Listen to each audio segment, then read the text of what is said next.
தங்கள் மனம் கவரும் திரை கலைஞர்களின் வாழ்க்கை பயணத்தை தாங்கள் தொடர்ந்து காண உங்கள் நியூஸ் மிக்ஸ் டிவியை சப்ஸ்கிரைப் செய்து கொள்வதுடன், நிகழ்ச்சி பிடித்திருந்தால் லைக் என்ற பட்டன் மூலம் தங்கள் விருப்பத்தையும் மற்றவர்களும் அறிந்திட ஷேர் என்ற பட்டன் மூலம் பகிர வேண்டுகிறோம்.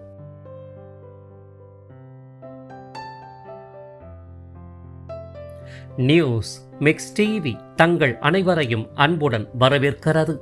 சுமாரான உயரம், சிவந்த நிறம், நீள்வட்ட வடிவ முக அமைப்பில் நவரசங்களை வெளிப்படுத்தும் அழகிய கண்கள், கூர்மை மிக்க நாசிகள் மற்றும் பிரத்யேக குரல் வளம் மட்டுமின்றி கருணை மிகுந்த அன்னையின் வடிவமாக, தாய்மையின் மிகச்சிறந்த அடையாளமாக என இந்திய திரை உலகில் தனக்கென்று ஓரிடத்தை பிடித்து மறைந்தாலும் இன்று வரை அம்மா கதாபாத்திரம் என்றாலே மனதில் புன்னகை பூத்த முகத்துடன் நிழலாடிவிட்டு செல்பவர்தான் திரை உலகின் கண்ணடத்து தாய்கிழி அம்மா பண்டரிபாய் ஆவார். வீரத்தை பொங்க வைக்கும் முகவடிவு, அனல் தெரிக்கும் வசனங்களால் அலறவிட்ட பி. கண்ணம்பா, அன்பு பிரவாகிக்கும் கண்கள் மற்றும் முக பாவனைகளினால் சன்னமான குரலில் வசனங்கள் பேசிய எம். வி. ராஜம்மா உள்ளிட்ட தாய்மை ராணிகளின் வரிசையில் இயல்பான நடிப்பின் மகுடமாய் அமர்ந்தவர். அன்னையை போல் ஒரு தெய்வமில்லை என்ற தாயின் புனிதத்தை போற்றும் பாடலாகட்டும், தாயில்லாமல் நானில்லை என்ற அன்னையின் சிறப்பை எடுத்து இயம்பிய பாடலாகட்டும், அம்மா என்றழைக்காத உயிரில்லையே எனும் தாய்மையின் அன்பை புகழ் பாடும் பாடலாகட்டும், என்று நினைத்தாலும் மனக்கண் நிறைபவர். எம்ஜிஆர், சிவாஜி கணேசன், டாக்டர் ராஜ்குமார் எனும் அக்கால முன்னணி ஹீரோக்களின் இணையாக நடித்தவர் மட்டுமின்றி பின்னர் நாட்களில் அவர்களின் அக்காவாக, அண்ணியாக மற்றும் அம்மாவாக எனும் பன்முக வேடங்களை ஏற்று சிறப்பித்தவர். மேலும் ஒரு முத்தாய்ப்பாக 5 தலைமுறை கலைஞர்களுக்கு ஒப்பற்ற அன்னையாகவே நடிப்பில் மட்டுமின்றி உண்மை வாழ்விலும் வலம் வந்தவர்.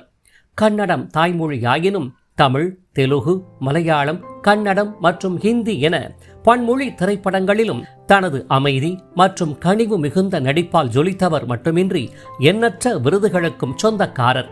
இப்பேற்பட்ட சிறப்புக்குரியவரும் மதிப்பிற்குரியவருமான அம்மா பண்டரிபாய் அவர்கள் எங்கு பிறந்தார், அவருடைய குடும்ப பின்னணி யாது, மிகுந்த பாரம்பரியமிக்க குடும்பத்தில் பிறந்தவர் கலைத்துறையில் எப்படி கால் பதித்தார், அறிமுகமான முதல் திரைப்படமே கவர்ச்சி என்ற ரீதியில் எதிர்ப்புகளை ஏற்படுத்திய சூழல் யாது, இனிமேல் திரைத்துறையே வேண்டாம் என எண்ணியவருக்கு உருக வைக்கும் அளவுக்கு படையெடுத்த கதாபாத்திரங்கள் என்னென்ன, கதையின் நாயகி முதல் தாயார் வரை என முத்திரை பதித்த திரைப்படங்கள் யாவை, யாரை மனம் புரிந்து கொண்டார், கலை உலகினருக்கே அன்னையாக மாறியவருக்கு குழந்தை இல்லாது போன வேதனை நிகழ்வு என்ன, எதிர்பாராத விதமாக விபத்தால் கையை இழந்த கொடுமைமிக்க துயரம், ஆன்மீக செம்மலாக மிளர்ந்து வந்தவர் பக்தர்களுக்காக அர்ப்பணித்த புகழ்பெற்ற ஆலயம் எது, எதனால் எப்படி மறைந்தார் உள்ளிட்ட அவர்தம் நினைவலைகள் போற்றும் சிறப்பு வாழ்க்கை பயணத்தை தற்போது விரிவாக காண்போம்.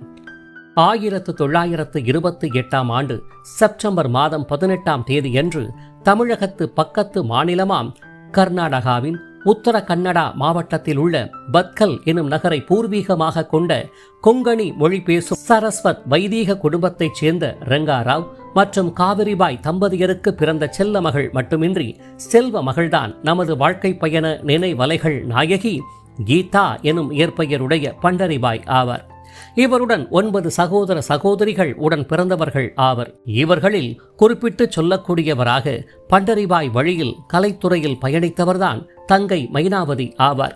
மைனாவதியானவர் 1953 வெளியான கண்கள் என்ற திரைப்படத்தின் மூலம் தமிழ் திரையுலகில் அறிமுகமாகி எண்ணற்ற தமிழ் திரைப்படங்களில் ஹீரோயினாக நடித்திருப்பினும் டி.ஆர். மகாலிங்கத்தின் மாலையிட்ட மங்கை என்ற திரைப்படத்தில் கதையின் நாயகியாக ஆடிப்பாடி நடித்த செந்தமிழ் தேன்மொழியாள் என்ற பாடலை ரசிகர்கள் அவ்வளவு எளிதில் மறந்திருக்க முடியாதுதான். இது ஒரு புறம் இருக்க, பண்டரிபாயின் தந்தை ரெங்காராவ் அவர்கள் சிறந்த ஓவியர் கலைஞர் மட்டுமின்றி இசை கலைஞராகவும் பிரபலமானவரும் கூட. இதன் பேரில் நாடக குழுக்களுக்கு அரங்கம் அமைத்து தருவது, இசை அமைப்பது என தன்னை வளர்த்து கொண்டவர் கதா காலட்சேபம் என்ற அடிப்படையில் ஹரி கதைகளை கூறுவதில் வல்லவரும் ஆவார். பாண்டுரங்கனின் தீவிர பக்தரும் ஆகையால் பாண்டுரங்கன் அருள் புரியும் பண்டரிபுரத்தை நினைவுகூரும் வகையில் தனது பாச மகளுக்கு பண்டரிபாய் எனும் செல்ல பெயரை சூட்டியும் மகிழ்ந்தார். இவ்வேளையில் தனது நண்பர்களோடு இணைந்து ஒரு நாடக குழுவையும் ஆரம்பித்து உத்தர கன்னடா பகுதியில் மேடை நாடகங்களையும் கதா காலட்சேபத்தையும் அரங்கேற்றி வந்தவர் தான் பெற்ற செல்வங்களான பிள்ளைகளுக்கும் ஹரி கதைகள் கூறுவது எப்படி, கதா காலட்சேபம் செய்வது எப்படி என்பதை கற்றுத்தந்தும் வந்தார். இவர்களில் எதனையும் உடனே கிரகிக்கும் ஆற்றல் படைத்தவரான மகள் கீதா எனும் பண்டரிபாய் தந்தையாரை வியக்கும் அளவுக்கு அக்கலையில் தன்னை உயர்த்தியும் கொண்டார். இது மட்டுமின்றி கலையுடன் கல்வியையும் இணைத்துக் கொண்டு தாங்கள் வாழ்ந்த பத்கல் பகுதியில் இனிதே ஆரம்பித்தவர் 9ஆம் வயதை எட்டிய போது யாருடைய ஆதரவும் இன்றி தனியாகவே கதா காலட்சேபம் செய்யும் வண்ணம் செம்மைப்படுத்தியும் கொண்டார். இவ்வாறு பள்ளியில் சிறந்த மாணவியாக, கோயில்கள் தோறும் ஹரிக்கதைகளை கூறும் விற்பனராக என ஜொலித்து வந்தவர் 8ஆம் வகுப்புடன் தனது பள்ளி கல்விக்கு குட் பை கூறிவிட்டு ஆன்மீக பாதையில் பயணிக்க ஆரம்பித்தார். இதன் பேரில் 15 வயதை எட்டிய சிறுமி பண்டரிபாய் அவர்கள் ஒரு புகழ்பெற்ற ஆலயத்தில் வழக்கம் போல தனது பணியை மேற்கொண்டு வந்த வேளையில் கன்னட கலை உலகின் தயாரிப்பாளர், நடிகர் மற்றும் வயலின் வித்வான் சௌடையாவின் கண்களில் தென்பட, பின்னர் என்ன சிறுமி பண்டரிபாயின் வசீகர தோற்ற பொலிவு மற்றும் திறனை கண்டு வியந்தவரின் வடிவில் கன்னட திரை உலகம் வரவேற்கத்தான் செய்தது எனலாம். எனினும் தனது மகளை ஆன்மீக வழியில் கொண்டு சென்று புகழடைய வைக்க வேண்டும் என்ற நோக்கில் இருந்த தந்தை ரங்காராவ் இதற்கு ஒப்புதல் தெரிவிக்காத நிலையில் இசை சம்பந்தப்பட்ட திரைப்படம் என்ற வற்புறுத்தல் அடிப்படையில் தந்தையார் சம்மதம் தெரிவிக்க, பின்னர் என்ன சிறுமி பண்டரிபாயின் திரை பயணம் இதன் ஊடாக மிளிரத்தான் ஆரம்பித்தது. இதன் அடிப்படையில் 1943ஆம் ஆண்டு சென்ட்ரல் ஸ்டுடியோஸ் தயாரிப்பில் வெளியான வாணி என்ற கன்னட திரைப்படத்தின் வாயிலாக தனது திரை வாழ்வை ஆரம்பித்தார் பண்டரிபாய் அவர்கள். மேற்கண்ட திரைப்படத்தின் படப்பிடிப்புகள் சென்னையில் நடைபெற்று வந்த வேளையில்தான் பிரபல இயக்குனரும் கர்நாடகாவைச் சேர்ந்தவருமான சுந்தர் ராவ் நட்கர்னி கண்களில் பண்டரிபாய் தென்பட, இதன் மூலம் தமிழ் திரைப்பட வாய்ப்பும் அவரை தேடித்தான் வந்தது எனலாம்.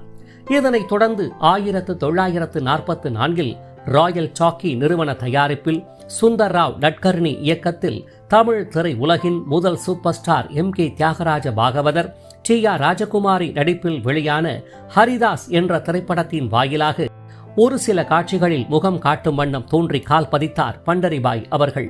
கதையின்படி வசதி படைத்தவராக, பெற்றோரை மதியாதவராக, மனைவி இருந்தும் பெண்களை தேடி அலையும் மோகம் கொண்ட ஹரிதாஸ் எனும் கதாபாத்திரத்தை ஏற்று நடித்த தியாகராஜ பாகவதர் அவர்கள் பாபநாசம் சிவன் பாடல் வரிகள், G. ராமநாதன் இசை மேற்பார்வையில் திரைப்படத்தின் தொடக்கமாக குதிரையில் சவாரி செய்து பாடிய வாழ்வில் ஒரு திருநாள் என்ற பாடலில் தோன்றும் பெண்களில் ஒருவராக, சற்று கவர்ச்சி கலந்த மங்கையாக ஊஞ்சலில் ஆடுவதும், விரட்டும் குதிரையின் முன் ஓடுவதும், பின்னர் புதரில் மறைவதும் என ஒரு சில நிமிட காட்சியில் மட்டும் நடித்திருப்பார் பண்டரிபாய் அவர்கள்.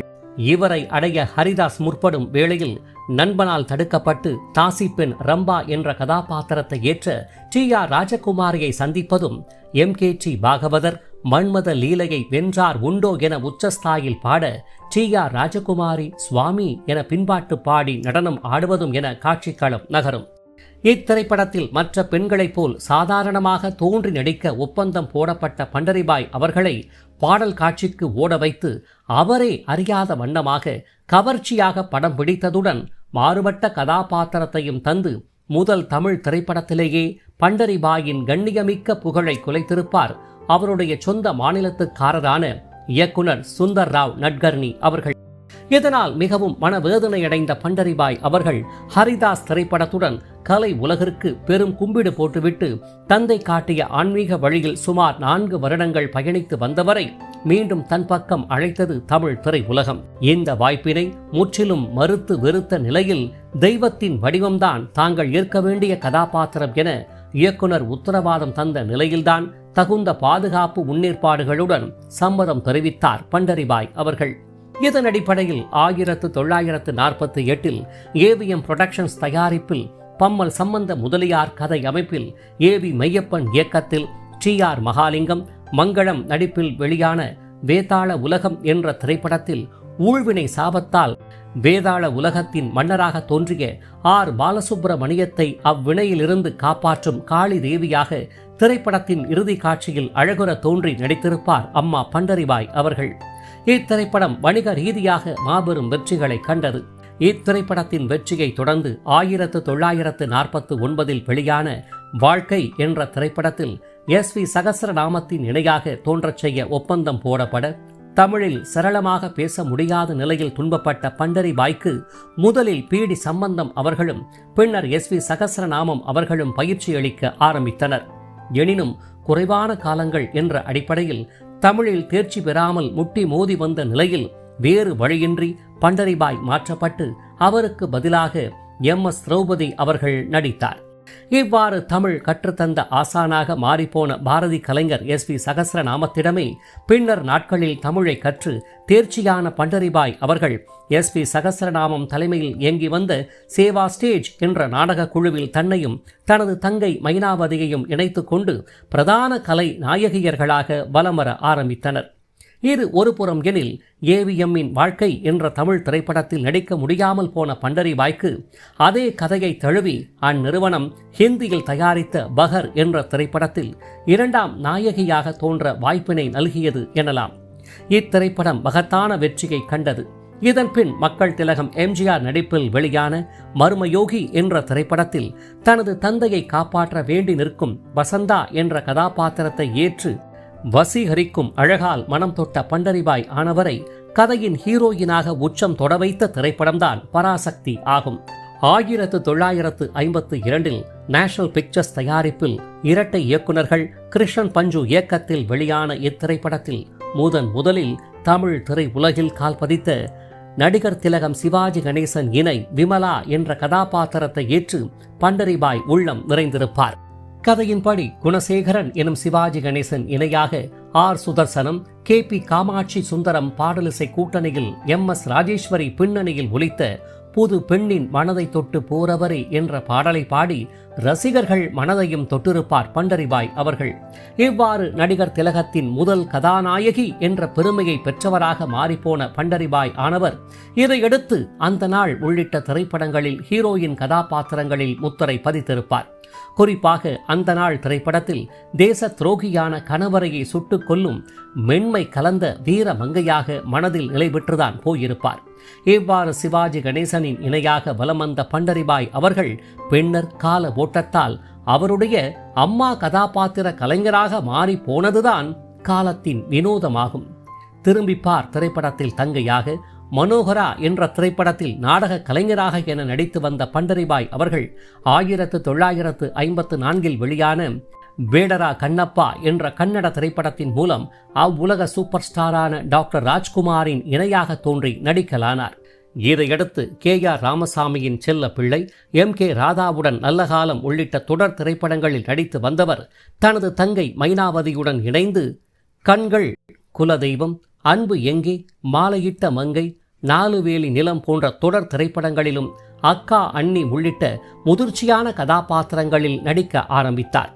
தனது நாடக குருவான சேவா ஸ்டேஜ் நிறுவனர் SV சகஸ்ரநாமம் தயாரிப்பில் வெளியான 4 வேலி நிலம் என்ற திரைப்படம் வெற்றி பெறாமல் தோல்வியடைய இதனால் கடும் பொருளாதார நெருக்கடியில் சிக்கிய சகஸ்ரநாமம் அவர்கள் அத்திரைப்படத்தில் நடித்த சகோதரிகள் இருவருக்கும் தர வேண்டிய பணத்தை கடும் சிரமத்திற்கிடையே கொண்டு வந்து தந்தபோது அதனை பண்டரிபாய் மற்றும் மைனாவதி சகோதரிகள் பெருந்தன்மையுடன் ஏற்க மறுக்க 4 வேலி திரைப்படத்தின் கருத்தாழமே ஒரு மனிதன் மரணிக்கும் போது கடனாளியாக மறையக்கூடாது என்பதுதான்.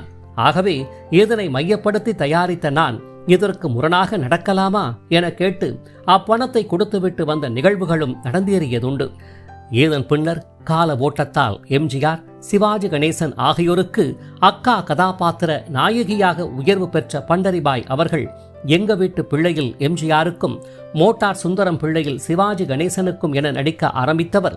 இதனைத் தொடர்ந்து MGRின் தாயின் மடியில், தெய்வத்தாய், சந்திரோதயம், காவல்காரன், குடியிருந்த கோயில், புதிய பூமி, நம் நாடு, ஒரு தாய் மக்கள், அன்னமிட்ட கை, இதயக்கனி, பல்லாண்டு வாழ்க உள்ளிட்ட தொடர் திரைப்படங்களில் ஒரு தாயாராகவே வாழ்ந்தவர் தாயில்லாமல் நான் இல்லை என்ற பாடலின் அடிமைப்பெண் திரைப்படத்தில் வீர மிகுந்த அம்மாவாக நடித்ததை ரசிகர்கள் மறந்திருக்க முடியாதுதான். சிவாஜி கணேசன் இரட்டை கதாபாத்திரங்களாக நடித்த தெய்வ மகன், பாலூட்டி வளர்த்த கிளி என்ற பாடலின் கௌரவம் திரைப்படத்தின் செல்லம்மாவாக என மனைவி கதாபாத்திரங்களை ஏற்று நடித்த பண்டரிபாய் அவர்கள் தவ புதல்வன், டாக்டர் சிவா, நான் வாழ வைப்பேன் திரைப்படங்களில் ஒரு அன்னையாகவே நன்கு பிரதிபலித்திருப்பார். மக்கள் கலைஞர் ஜெய்சங்கருடன் நீ, செல்வ மகள், பாலாபிஷேகம் உள்ளிட்ட திரைப்படங்களிலும், ஜெமினி கணேசனுடன் பூஜைக்கு வந்த மலர், சாந்தி நிலையம், மேஜர் சுந்தர்ராஜனுடன் நடு இரவில், ரவிச்சந்திரனுடன் சபதம், சிவகுமாருடன் பட்டிக்காட்டு ராஜா என நடித்து வந்த பண்டரிபாய் அவர்கள் அடுத்த தலைமுறை நாயகர்களான ரஜினிகாந்துடன் 6 புஷ்பங்கள், சதுரங்கம், கமல்ஹாசனுடன் ராம் லக்ஷ்மண், பிரபுவுடன் வெள்ளை ரோஜா, விஜயகாந்துடன் சாட்சி என 5 தலைமுறை முன்னணி கலைஞர்களோடு நடித்த பெருமைக்குரியவரும் ஆவார்.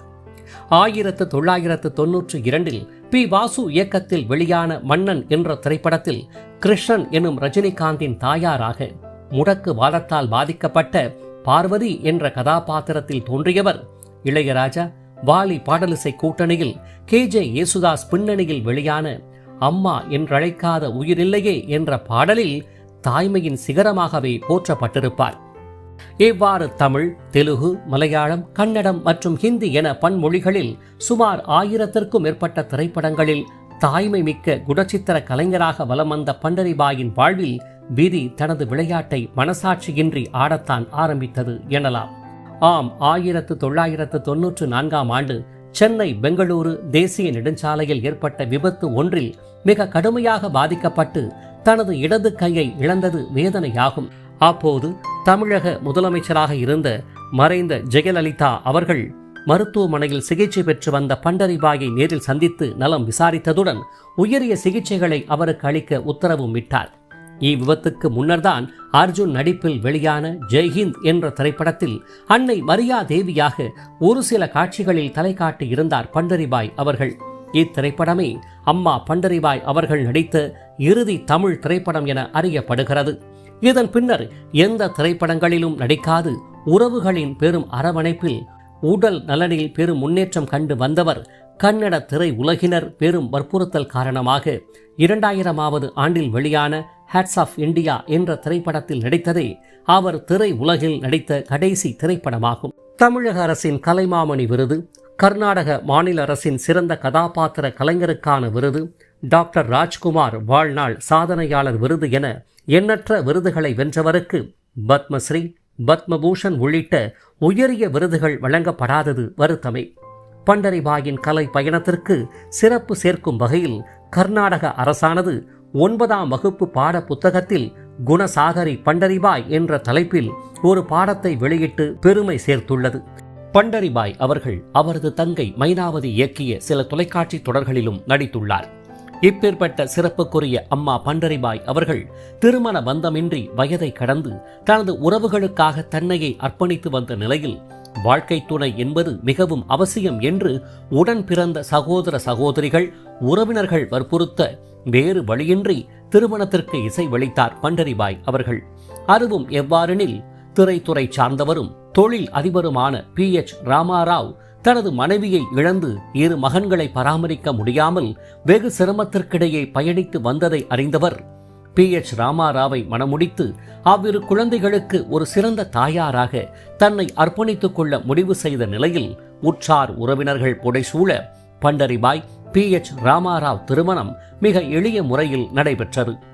இவ்வாறு திரை உலகில் மட்டுமின்றி உண்மை வாழ்விலும் ஒரு கருணை மிகுந்த தாயாராகவே தன்னை நிலைநிறுத்திக் கொண்டு வாழ்ந்து வந்தார் அம்மா பண்டரிபாய் அவர்கள். இதன் பேரில் தனக்கென்று ஒரு குழந்தையை பெற்றுக் கொள்ளாது ராமாராவின் 2 மகன்களுக்கும் பாசமிகு தாயாராகவே விளங்கி வந்தார். ஆன்மீகத்தில் பெரும் ஈடுபாடு கொண்டவரான பண்டரிபாய் அவர்கள் தனது தந்தையின் நினைவை போற்றிடும் வகையிலும் தன்னுடைய பெயரின் காரணகர்த்தாவாகிய பாண்டுரங்கனின் பக்தியை சிறப்பிக்கும் வண்ணமாகவும் சென்னை வடபழனியில் பாண்டுரங்கன் ஆலயத்தை கட்டி ஆன்மீக செம்மலாகவும் மாறிப்போனார். இவ்வாறு தனது வாழ்வை பொருள்பட கழித்து வந்த அம்மா பண்டரிபாய் அவர்கள் இறுதி காலங்களில் பொருளாதாரத்தில் சற்று நலிவுற்ற நிலையில் பயணிப்பதை அறிந்த ரஜினிகாந்த் அவர்கள் பண்டரிபாய், VK ராமசாமி உள்ளிட்ட 8 சக கலைஞர்களுக்கு உதவும் பொருட்டு 1997 அருணாச்சலம் என்ற திரைப்படத்தை தயாரித்தார். இத்திரைப்படத்தின் மூலம் கிடைத்த லாபத்தை மேற்கூறிய 8 கலைஞர்களுக்கும் தயாரிப்பாளர் என்ற பெயரில் லாபத்தை பிரித்து வழங்கி பேருதவியும் புரிந்தார். இவ்வுதவி உற்றார் உறவினர்களின் பெரும் அரவணைப்பு என வாழ்வை மகிழ்ச்சிகரமாக கழித்து வந்த பண்டரிபாய் அவர்களின் பயணம் காலனின் கண்களை நன்கு உறுத்தியது போலும். பட்ட காலிலே படும் என்பார்களே, அதுபோல 2002ஆம் ஆண்டு சிறுநீரக செயலிழப்பால் அவதிப்பட்டு வந்த பண்டரிபாய் அவர்கள் படிப்படியாக உடல்நலம் பாதிக்கப்பட்ட நிலையில் 2003ஆம் ஆண்டு ஜனவரி மாதம் 29ஆம் தேதியன்று தன்னுடைய 75ஆம் வயதில் இப்புவி உலக வாழ்விலிருந்து முற்றிலும் விடைபெற்றார்.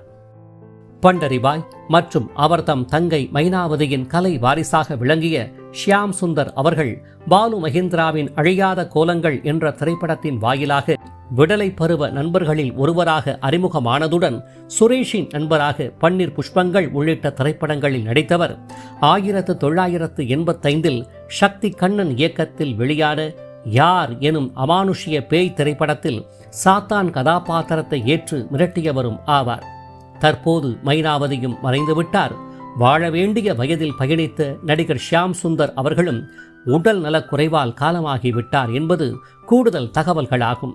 தனது தேர்ந்த நடிப்பாலும் கருணை மிகு முக வடிவாலும் தாய்மையின் குணத்தாலும் கலை உலகில் மட்டுமின்றி ரசிகர்களின் உள்ளங்களிலும் அன்னையாக நிலை பெற்றவரும் மறைந்தாலும் இன்றளவும் ஞாபகங்களால் வாழ்ந்து வரும் அம்மா பண்டரிபாயின் நினைவலைகளானது திரை பயணம் இப்புவி உலகில் உள்ளவரை அம்மா அவர்களின் புகழை என்றும் பறைசாற்றிக் கொண்டே இருக்கும் எனில் அது மிகையாகாது. இவரை போன்ற அன்னை கதாபாத்திர இமயங்களான தாய்மையின் பேரரசியும் அனல் தெரிக்கும் வசன மொழிகளினாலும் வீரம் செறிந்த முக பாவனைகளினாலும் ரசிகர்களின் பேரபிமானத்தை நன்கு பெற்றவரும் மனோகரா பொங்கியெழு என்ற ஒற்றை வசனத்தின் மூலம் தமிழ் திரை உலகின் புகழின் உச்சத்தை தொட்டவரும் தயாரிப்பாளர் எனும் பன்முகத் திறனையும் தன்னுள் கொண்டவரும் கடுமையான புற்று நோயால் வீழ்த்தப்பட்டு மறைந்தவருமான அம்மா பி கண்ணம்பா அவர்களின் வாழ்க்கை பயணத்தை மேலே தோன்றும் இணைப்பின் மூலமாகவும் தாயார் கதாபாத்திர மகாராணியும்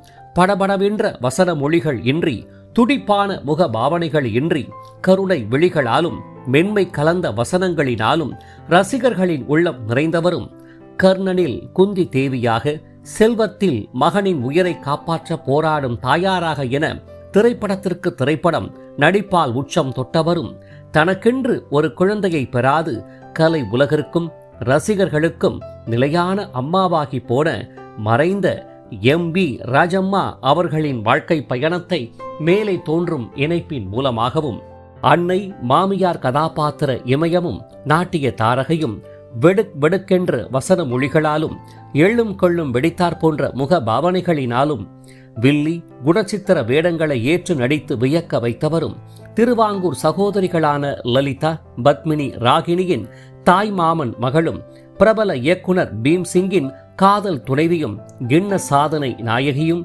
நெருப்பால் பாதிக்கப்பட்டு மறைந்து போன சுகுமாரி அவர்களின் வாழ்க்கை பயணத்தை மேலே தோன்றும் இணைப்பின் மூலமாக மட்டுமல்லாது தாங்கள் பார்த்து கொண்டிருக்கும் வீடியோவின் கீழே காணப்படும் டிஸ்கிரிப்ஷன் பகுதியில் பிரத்யேகமாக வழங்கப்பட்டுள்ள இணைப்புகள் வாயிலாக மேற்கண்ட மறக்க முடியாத அன்னை கதாபாத்திர இமயங்களின் அரிய தகவல்கள் மற்றும் குடும்ப புகைப்படங்கள் நிறைந்த சிறப்பு வாழ்க்கை பயணத்தை தாங்கள் அனைவரும் முழுமையாக அறிந்து கொள்ளலாம். இவர்களைப் போன்ற பழம்பெரும் அன்னை கதாபாத்திர நாயகியர்களின் வாழ்க்கை பயணத்தை தாங்கள் தொடர்ந்து காண உங்கள் நியூஸ் மிக்ஸ் டிவியை சப்ஸ்கிரைப் செய்து கொள்வதுடன் பின்னர் வரும் பெல் பட்டனில் உள்ள ஆல் என்ற எழுத்தை தெரிவு செய்து கொண்டு தங்களின் விருப்பத்தை லைக் என்ற குறியீடு மூலமாகவும் கருத்துக்களை கமெண்ட் பாக்ஸ் வாயிலாகவும் பகிர வேண்டுகிறோம். காத்திருங்கள் மற்றும் ஒரு வாழ்க்கை பயணத்திற்கு. அதுவரை இணைந்திருங்கள் உங்கள் நியூஸ் மிக்ஸ் டிவியுடன். நன்றி.